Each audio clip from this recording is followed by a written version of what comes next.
Early this century, decades before road and rail transport was developed, much of Australia's rural produce, such as wheat and wool, was transported to the major ports by sailing ship.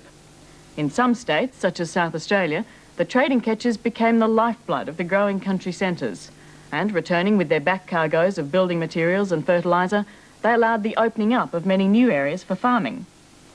The arrival of the ketches was a major event in the remote communities along the coast, and it seems the memories live on. This month, one of those original ketches, the Falie, is retracing the old trading route as part of South Australia's 150th anniversary celebrations.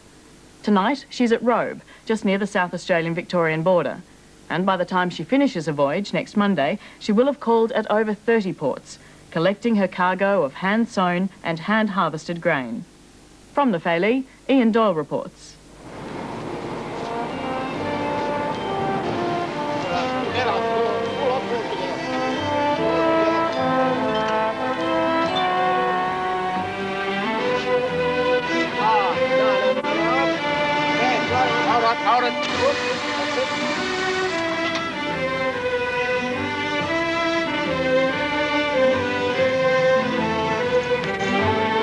There were dozens of ketches like this plying the waters off the coast of South Australia at the turn of the century. They carried wool and wheat and livestock and just about anything else that'd pay. The Falie is the last one left. She's now owned by the people of South Australia. The restoration started about 2 years ago, and $1.4 million and tens of thousands of work hours later, well, here she is.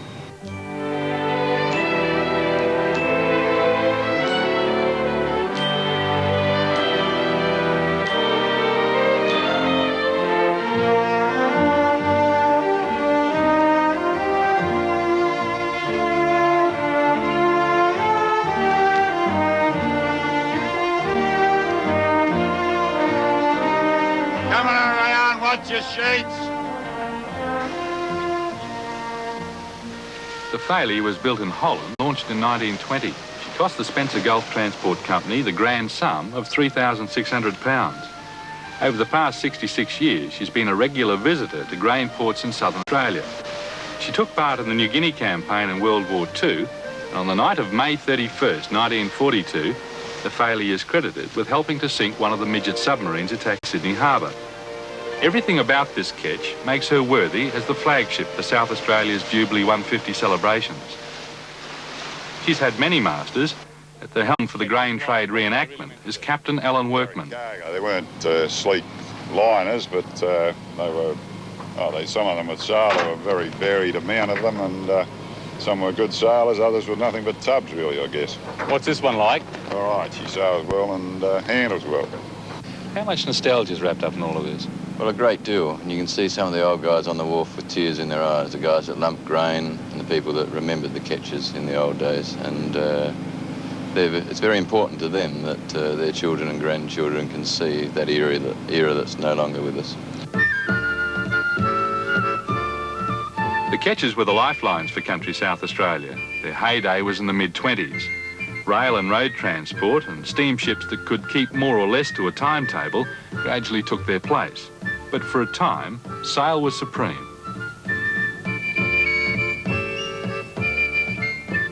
Things were done differently then. Most of the work was manual and horsepower had some meaning. All the grain was bagged and it had to be lumped from paddock to dray, from dray to wharf and from wharf to ship. Wheat stacks, 2 stories high and stretching as far as the eye could see, were a common sight.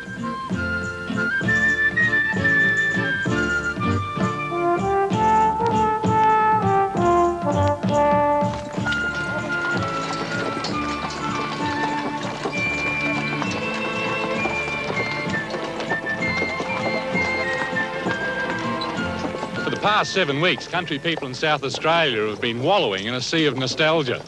The grain trade reenactment has allowed the older generations to take time to reflect on days gone by, and the younger generation to take part in a piece of living history. The restoration of the Falie has made it all possible. Right, here.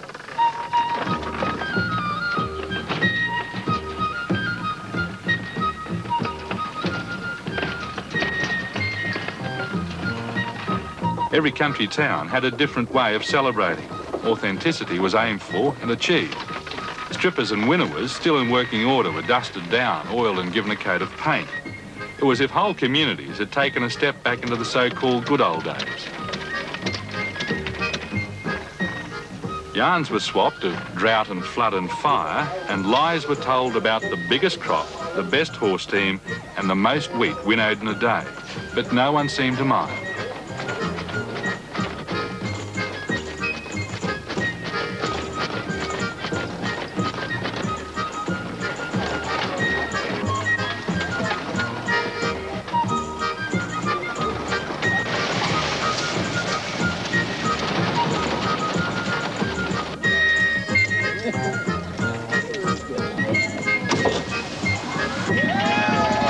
More than anything else, the reenactment has to do with people, bag sowers and wheat lumpers. Blokes like Jim Cronin, who in the 1950s was a member of the elite Cummins crew, a gang of lumpers revered as the best in Australia. Thinking back, they were the toughest men that I have ever known. They were absolutely, there's guys that come to my mind. I remember the first day we shifted out 4,000 bags in a working day, which took us about 7 hours. That was really something because no one else had ever done it. But then it went on, we never got less than that. Day after day, over 4,000 bags out of the stack. How quickly would you move them? Well, the man up in the truck would have to lump at 26 bags a minute. That's over 2 tonne a minute. They never got any spell at that. They just went in hour after hour, and you had to be fit to stand up there and keep throwing those bags around. It certainly knocked me around. Me, myself, I busted my diaphragm and bags fell on my head and kinked my neck and had repercussions. I busted the bottom of my spine and twisted my knee and how many more other things that can happen to a person. It wasn't easy, and sometimes the trucks would be wet. You'd lump the first bag in the morning, there'd be oil on the bottom of the railway truck, and down you'd go with the bag on top of you. You had to get up, carry on as if nothing happened. But in one particular year in the early 50s, the basic wage was about £10 a week. We were earning £100 a week, £120 a week. None of the wheat lumbers that I lumped with can say they're rich now. They all spend the money virtually as quick as they earned it, but they went in wheat lumping so that they'd get this money to be able to do something, but it never sort of got them out of a groove. They say nowadays the Australian dream is to own your own home. Well, I think it was then to own your own land. Jim's brother, Pat Cronin, was a bag sower and one of the best. He's lost a bit of his speed, but the technique is something you never forget. A good tally for a day was 500. Pat Cronin has sown 641. They reckon you were the best that's ever been. Yeah, well, I don't know about that. That's pretty contentious, I think. It's, I haven't heard of anyone saying more than 641 a day, but I guess there are guys around that did. But I'll say best locally.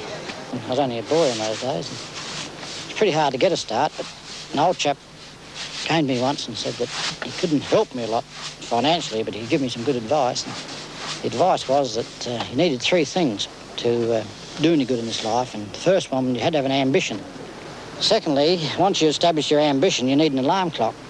And thirdly, you had to have perseverance. I think a young fella thinks of an awful lot of things. Got a job to keep his mind on the job, but I had a clock up the end of the bags. That used to keep me on the job. But you had to discipline yourself, and hands were bleeding some nights when you knock off, and back was aching. But the fact that I was able to earn probably 5 times the basic wage by working on piecework, about 7 minutes a bag, that just drove me on to the realisation of my dream. Pat and Jim Cronin's dream was to own a piece of land. That dream eventually came true. When bulk handling replaced the bags, it signalled the end for the Ketches and the men who bagged and lumped the wheat. The Cronin brothers are survivors, but in 1986 they're disillusioned with what's happening around them. They no longer see any future on the land. The piece of ground they fought so hard to buy last month was put up for sale. But thoughts of today's rural crisis were put to one side the day the Falie came in. 1, 2.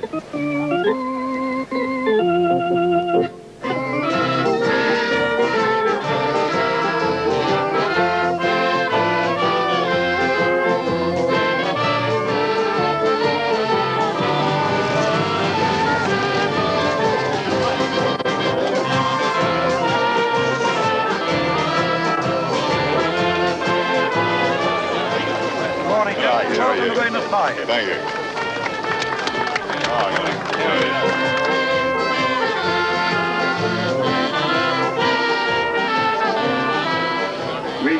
heartiest welcome to Venus Bay on behalf of the Jubilee Committee in this area and the people assembled here today. Wherever the Falie tied up, country people flocked just to be part of the occasion. The celebration started early and in many places went on well into the night. The single most tangible link with the grain trade of the past are the scores of jetties that dot the South Australian coastline. Many played their part in the reenactment. It's not until you see a wagon laden with wool and wheat being drawn by a Clydesdale, albeit at a leisurely pace, that the real significance of these sometimes forgotten timber structures becomes obvious. Right, take it away. The bags of grain loaded at each port of call will be milled and made into Jubilee cake, most of which will be consumed by their city cousins.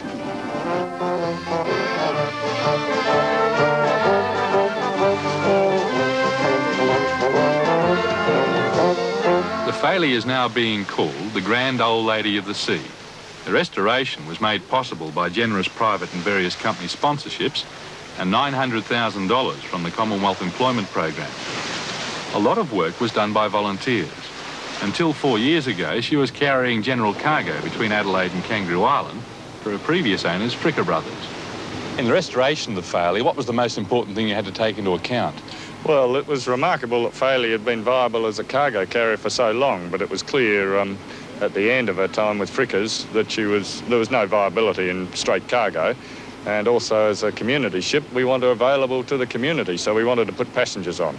And sail trainees we were looking at as well. Now, you can't put passengers on without complying with surveys, so below decks we fitted her out in the most modern way and the safest way so that she complies with all safety standards.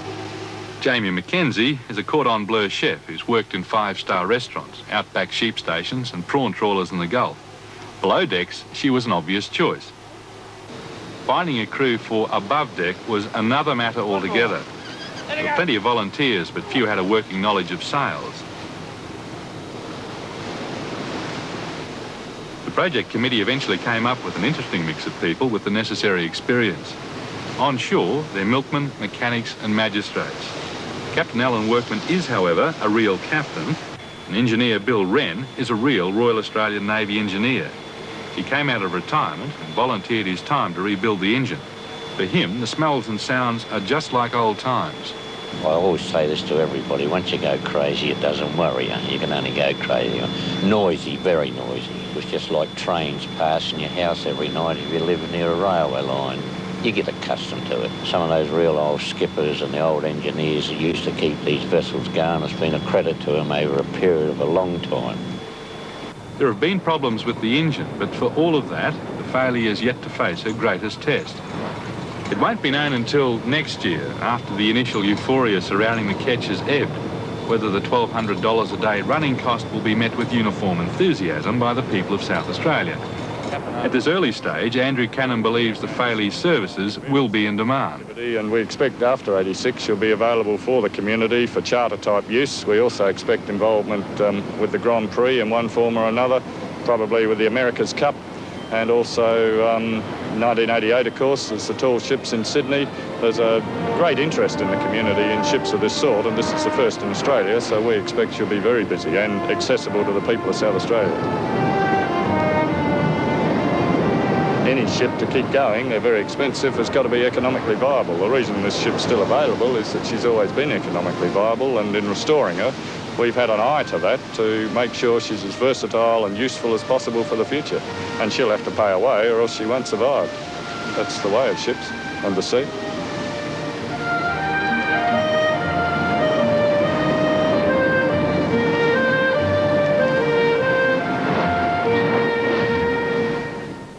That report from Ian Doyle.